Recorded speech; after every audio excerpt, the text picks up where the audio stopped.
Hello and welcome. So today we're going to be talking about two types of rickets, which are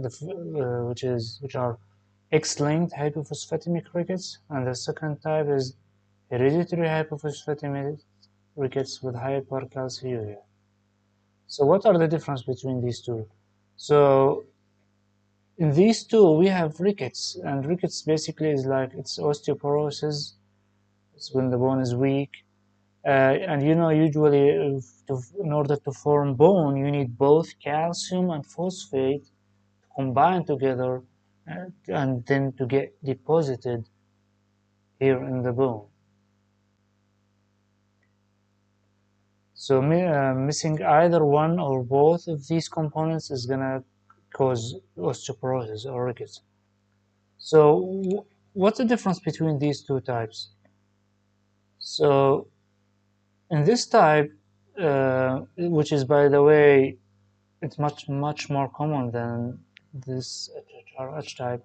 So the problem starts that we have a molecule, a hormone. It's called fibroblast growth factor 23, and this factor causes two issues. It prevents reabsorption of phosphate, so phosphate get dumped outside the body. The body loses phosphate. And the second thing that it does is that it prevents absorption of calcium from the gut. So what happens is that both these molecules get depleted, and so we have rickets. So as you can tell, the solution to this problem is supplementation of vitamin D to increase the absorption of these two. And there is also a newer medication. It's called Bumuzumab or something, which is an immunoglobulin against this fibroblast growth factor. Uh, and when it comes to this second type, the problem starts here is that we have a mutation in a channel that reabsorbs phosphate. So the body can't reabsorb phosphate, so it gets depleted, wasted outside of the body, and this causes an increase in the vitamin D inside, increase in the vitamin D synthesis in the body, and this increases calcium absorption from the gut.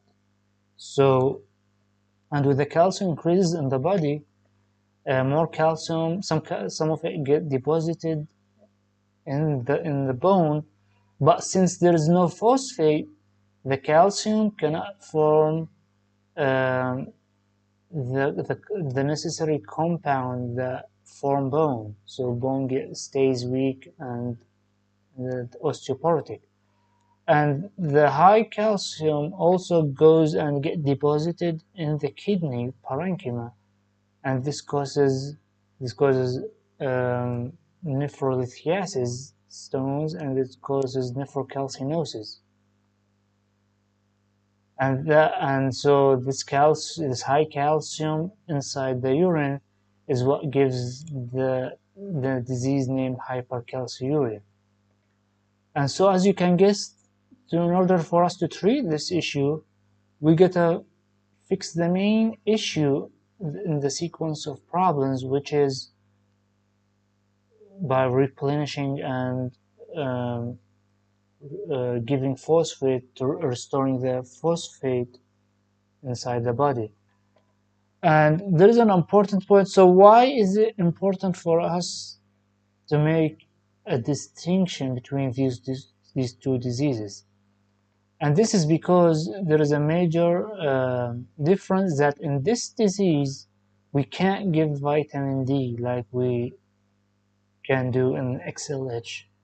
And the reason behind that is that in this case, if we give vitamin D, the calcium in the body will increase, and there is going to be even more nephrocalcinosis and nephrolithiasis, which is going to give us problems.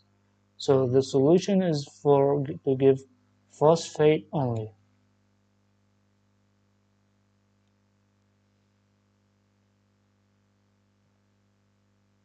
Thank you so much.